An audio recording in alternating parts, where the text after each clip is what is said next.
Hello students, welcome to BHU world. जैसा कि आप BHU वर्ल्ड के चैनल पे देख रहे होंगे कि BHU वर्ल्ड डिफरेंट कोर्सेज के लिए डिफरेंट सीरीज़ लेके आ रहा है। वैसे ही बीकॉम के कोर्स के लिए हमने एक सीरीज़ शुरू करी है जिसका नाम है अब की बार बीकॉम पार। तो इस सीरीज़ में होता क्या है, इस सीरीज़ में हम लोग शॉर्ट वीडियोस में वो सारे कॉन्सेप्ट्स डिस्कस करेंगे जो एग्जामिनेशन पॉइंट ऑफ व्यू से हमारे लिए बहुत इंपॉर्टेंट है। तो आज का वीडियो चलिए हम लोग शुरू करते हैं। आज का वीडियो हमारा किस टॉपिक पे है? आज का वीडियो है हमारा मनी मार्केट के इंस्ट्रूमेंट्स के बारे में। मनी मार्केट के इंस्ट्रूमेंट्स पे आने से पहले थोड़ा सा हम लोग मनी मार्केट डिस्कस करेंगे। मनी मार्केट क्या होता है? मनी मार्केट हमारा वो मार्केट होता है जहाँ पे हम लोग के वो फाइनेंशियल इंस्ट्रूमेंट्स डील करे जाते हैं जिनकी मैच्योरिटी 1 साल से कम होती है। आइए इसका डेफिनेशन देखते हैं।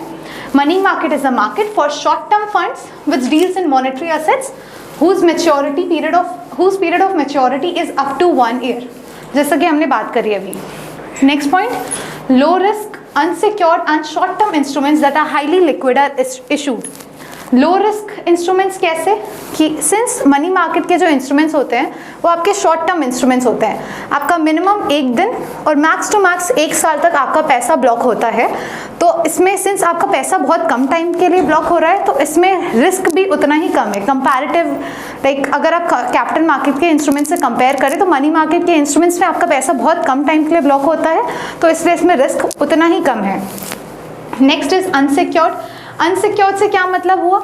अनसिक्योर्ड इंस्ट्रूमेंट्स वो इंस्ट्रूमेंट्स होते हैं जिनके अगेंस्ट कोई भी कोलैटरल इशू नहीं करा जाता है, जिनके अगेंस्ट कोई भी कोलैटरल नहीं होता है। जैसे इसके इंस्ट्रूमेंट्स का अगर हम लोग एग्जाम्पल लें तो जो भी मनी मार्केट के इंस्ट्रूमेंट्स इशू कर रहा होगा, जो भी इंस्टीट्यूशन इशू कर रही होगी, वो इसके अगेंस्ट ऐसा कोई कोलैटरल इशू नहीं करेगी, कोई भी कोलैटरल इशू नहीं करती है। तो होगा क्या, जब अगर वो पार्टी डिफ़ॉल्ट करती है तो आपके पास कोई भी ऐसा असेट नहीं होगा जिसको आप लोग बेच के अपने पैसे रियलाइज कर सकें। तो मनी मार्केट के इंस्ट्रूमेंट्स अनसिक्योर्ड होते हैं and short term instruments that are highly liquid or issued. Short term instruments क्यों? क्योंकि 1 साल से कम इनकी मैच्योरिटी होती है। और हाईली लिक्विड क्यों? हाईली लिक्विड इसलिए एक तो कि इसका जो होता है एक सेकेंडरी मार्केट होता है जो RBI ने अलग से सेटअप करा था जिसको DFHI बोलते हैं। और दूसरा ये कि सिंस इसको जो इशू करती हैं वो जो इंस्टीट्यूशंस होती हैं वो बहुत अच्छे इंस्टीट्यूशंस इन्हें इशू कर रहे होते हैं। तो ये इजीली अगर आपको आज आपने मनी मार्केट का वो इंस्ट्रूमेंट खरीदा और अगर आपको आज पैसों की ज़रूरत है तो आप आराम से जाके उसको सेल कर देंगे and you can easily get the buyers. आपको बायर्स बहुत आसानी से मिल जाएंगे, तो इसीलिए हाईली लिक्विड होते हैं। नेक्स्ट पॉइंट, इसके मेजर पार्टिसिपेंट्स कौन कौन मनी मार्केट में मेजरली कौन कौन डील करता है? वो है RBI, commercial bank, large corporate houses, state government, non banking finance companies, insurance companies and mutual funds. अगर आपने यहाँ ध्यान दिया होगा तो यहाँ पे जनरल पब्लिक नहीं लिखा है। General public usually money market पे डील नहीं करती। क्यों नहीं करती है डील? क्योंकि यहाँ पे जो इंस्ट्रूमेंट्स होते हैं इनकी डिनोमिनेशन बहुत हाई होती है। तो अगर हम जैसे जनरल पब्लिक को डील करना होगा तो हमें अच्छा खासा मोटा पैसा चाहिए होगा यहाँ पे इंस्ट्रूमेंट्स में लगाने के लिए। तो ये तो मनी मार्केट की बात हो गई। अब हम लोग आते हैं इसके इंस्ट्रूमेंट्स पे। हम लोग आज सिर्फ 3 इंस्ट्रूमेंट्स डिस्कस करेंगे, commercial paper, treasury bills and certificate of deposits. तो कमर्शियल पेपर से शुरू करते हैं। Commercial paper was introduced in India in the year 1990। इसको इंट्रोड्यूस क्यों किया गया था? इसको इंट्रोड्यूस इसलिए करा गया था ताकि जो हमारे कॉर्पोरेट हाउसेस होते थे उनको एक और शॉर्ट टर्म फाइनेंस का सोर्स मिल सके और जो हमारे इन्वेस्टर्स होते हैं उनको एक एडिशनल इंस्ट्रूमेंट मिल सके इन्वेस्ट करने के लिए। This was introduced with a view to diversify the sources of short-term borrowings of highly rated corporate borrowers and to provide additional infrastructure to investors. These are issued in the form of unsecured promissory notes. Unsecured पे तो हमने last slide में बात करी। promissory notes क्या? promissory notes वो legal document होते हैं जो एक रिटन प्रॉमिस कंटेन करते हैं। जो पार्टी इशू कर रही होती है वो सामने वाली दूसरी पार्टी को प्रॉमिस कर रहा होता है कि I will be paying you इतना sum after a certain period of time और on demand.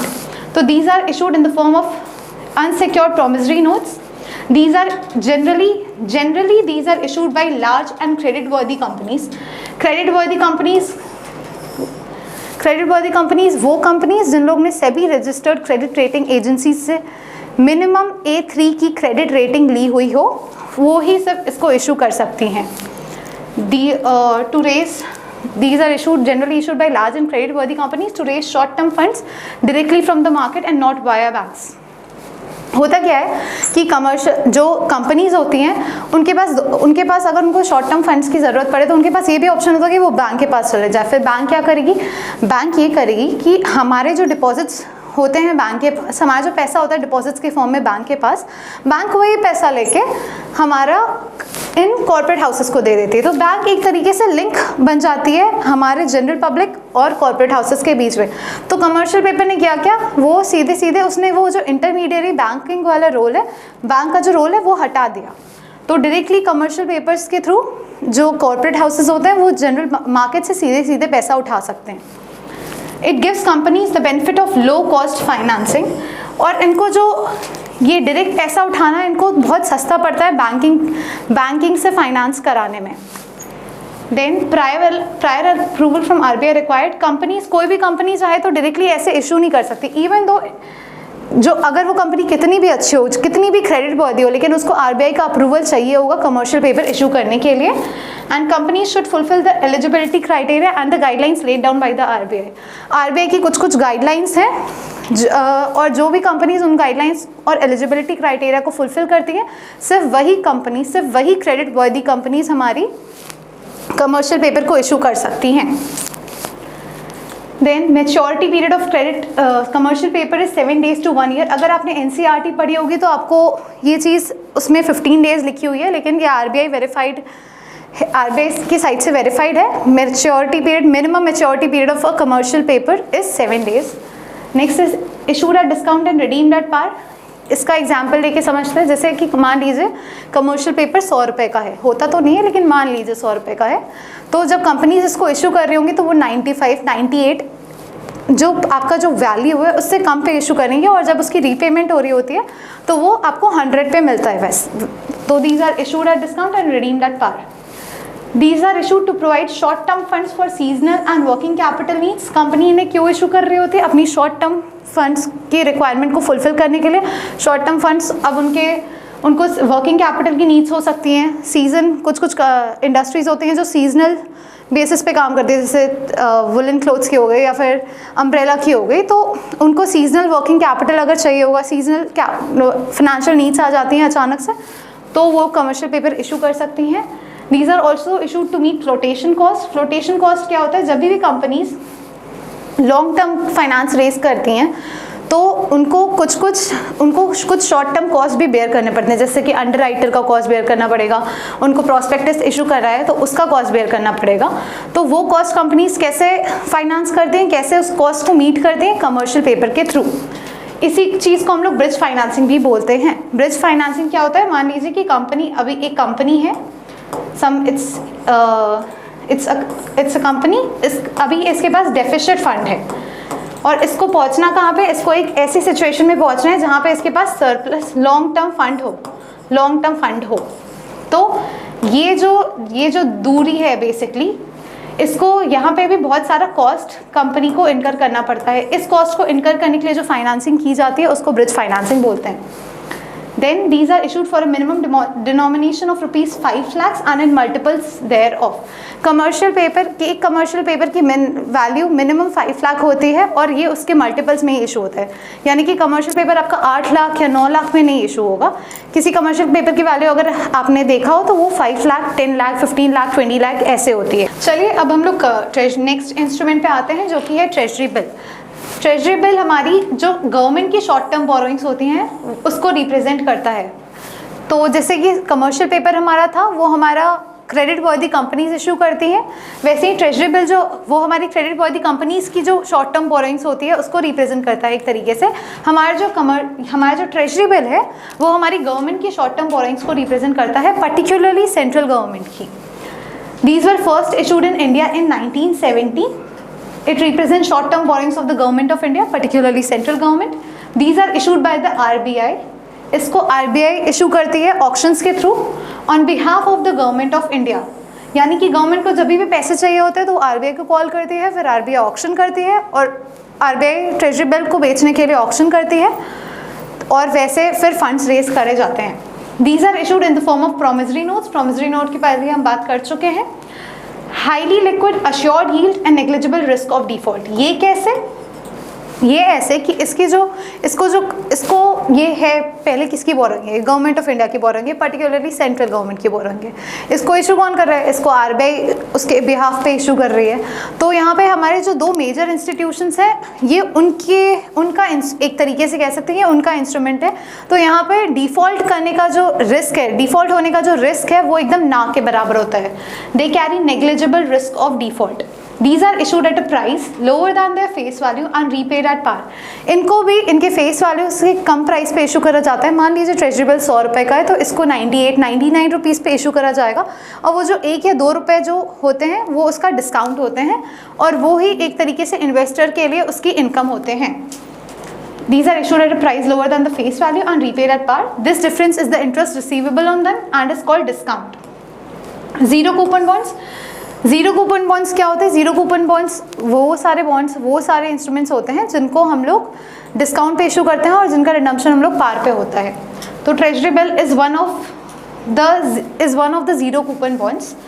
It is available for a minimum amount of ₹25,000। जैसे कि मैंने बात करी थी कि इस मार्केट में हमारा जो पैसा होता है वो मोटा पैसा होता है, तो ट्रेजरी बिल को हम लोग मिनिमम 25,000 उसकी डिनोमिनेशन होती है, और उसकी जो फर्दर डिनोमिनेशंस होती है वो 25,000 की मल्टीपल होती है। Then next, these are mature, since these are money market instruments, इनकी maturity less than 1 year होती है, और जनरली इनको 91, 182 और 364 डेज के लिए इशू करा जाता है। इसको आप लोग अगर सिर्फ 91 याद रखेंगे तो 91 × 2 182 एंड 182 × 2 364, ऐसे आप लोग इसको याद रख सकते हैं। These can be used to fulfill the SLR requirements. SLR क्या होता है? SLR is statutory liquidity ratio. ये बैंक्स को मेंटेन करना पड़ता है in the form of cash, gold and other securities. तो treasury bill since it's a government की सिक्योरिटी, तो ये फुलफिल करती है SLR में काउंट होने के लिए। तो these can be used to fulfill the SLR requirements. Next है हमारा सर्टिफिकेट ऑफ डिपॉजिट। अच्छा, ट्रेजरी बिल को हम लोग टी बिल भी बोलते हैं, ये टी बिल के नाम से ज़्यादा फेमस होती हैं। नेक्स्ट है सर्टिफिकेट ऑफ डिपॉजिट्स, जिनको हम लोग सीडीज बोलते हैं। These were introduced in India in the year 1989। These are unsecured, इनके अगेंस्ट कोई भी कोलैटरल नहीं होती है। नेगोशिएबल, इनको फ्रीली ट्रांसफ़र करा जा सकता है। शॉर्ट टर्म इंस्ट्रूमेंट्स, क्योंकि इनकी शॉर्ट टर्म क्योंकि इनकी मेच्योरिटी लेस देन 1 ईयर होती है। These are issued either in dematerialized form or in the form of use-and promissory notes. Use-and promissory notes क्या होता है? use-and promissory notes वो promissory notes होते हैं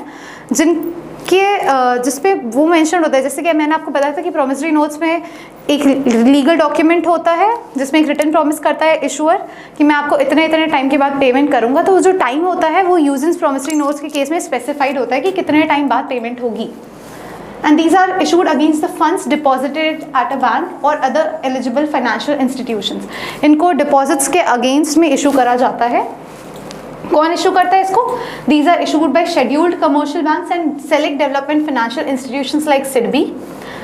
कुछ बैंक्स हैं जो ये इशू, जिनको commercial certificate of deposits issue करने की परमिशन नहीं है, जो कि है RRBs, cooperative banks and local area banks. They can not issue CDs। Issue किसको करे जाते हैं? These are issued to individual, corporations, companies, NRIs, trust, associations etcetera. कब इशू करा जाता है? These are issued during period of tight liquidity when the deposit growth of banks is low. जब bank के पास डिपॉजिट्स कम आ रहे होते हैं तो यूजुअली ये उस टाइम पे इशू करा जाता है। इसकी मिनिमम डिनोमिनेशन 1 लाख की होती है और उसके मल्टीपल्स में इसको इशू करा जाता है। कमर्शियल बैंक के केसेस में इसके maturity period 7 days to 1 year होती है, और फाइनेंशियल इंस्टीट्यूशंस के केस में it's 1 to 3 years। Next is banks and financial institutions can not grant loans against CDs. यानी कि अगर आप सीडी लेके बैंक के पास जाएं, अपना सर्टिफिकेट ऑफ डिपॉजिट लेके बैंक के पास जाएं, तो कोई बैंक और फाइनेंशियल इंस्टीट्यूशन इसके अगेंस्ट आपको पैसे नहीं दे सकती। They can not grant loans against the CDs. Okay, so हमारे BHU वर्ल्ड के बैच 2 के ऑनलाइन रजिस्ट्रेशन शुरू हो गए। These are the following courses जो हम लोग ऑफर करते हैं।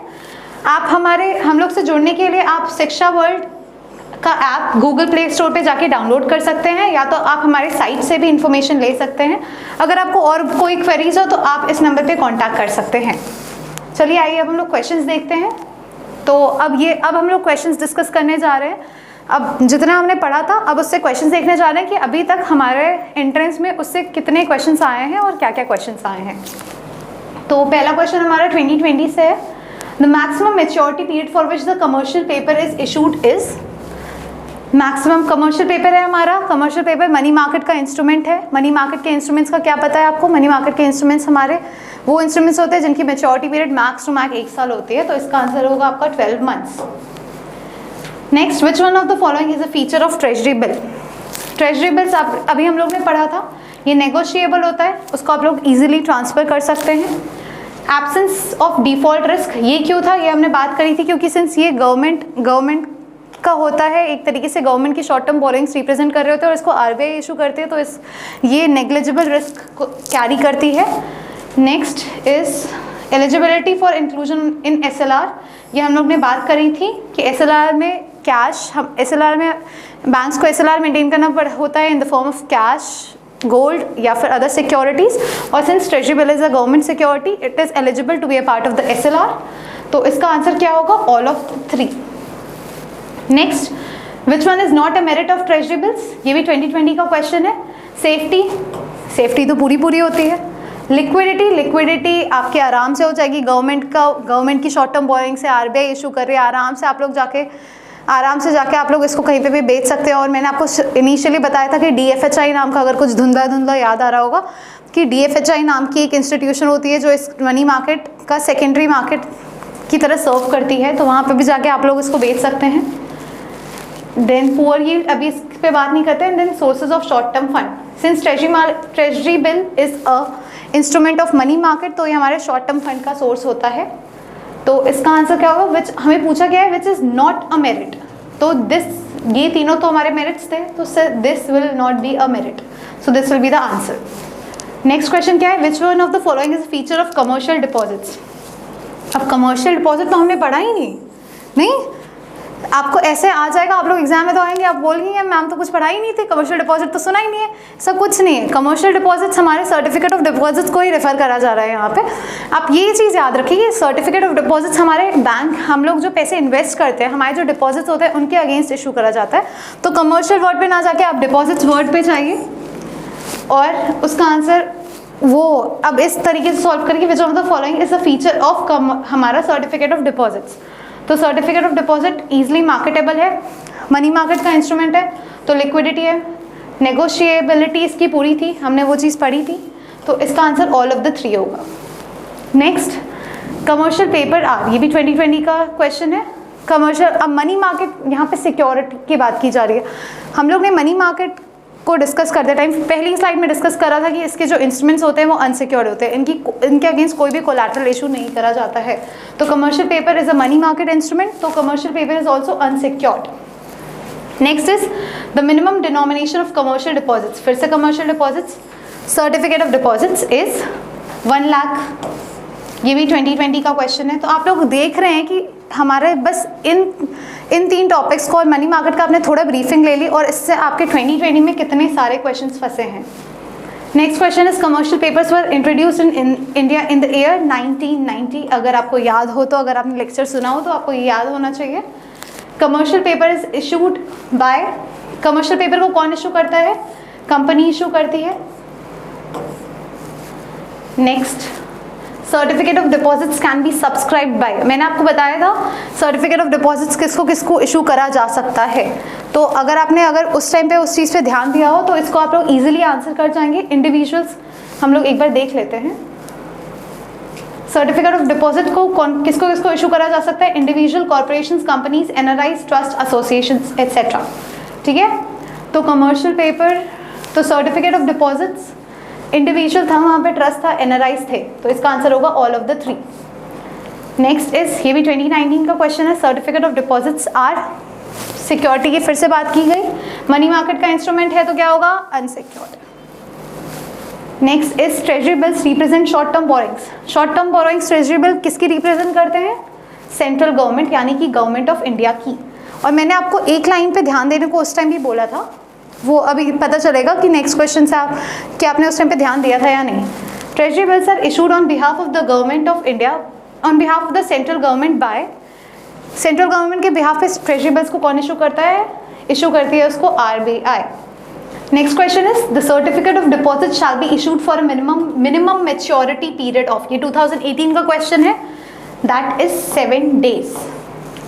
Now next question, certificate of deposits can be issued for a maximum maturity period।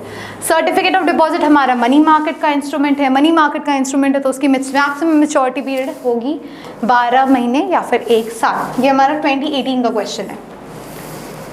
Next is treasury bill is generally, मैंने आपको बताया था कि इसकी जनरल मेच्योरिटी पीरियड आपकी होती है 1 साल, लेकिन जनरली इसको 91 डेज, 182 डेज और 364 डेज के लिए इशू करा जाता है, तो इसका आंसर होगा all of the above.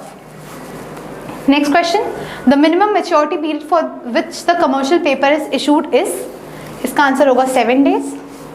And the last question is commercial banks और development banks issue this document. अब याद करिए कि हमने 3 इंस्ट्रूमेंट्स पढ़े थे।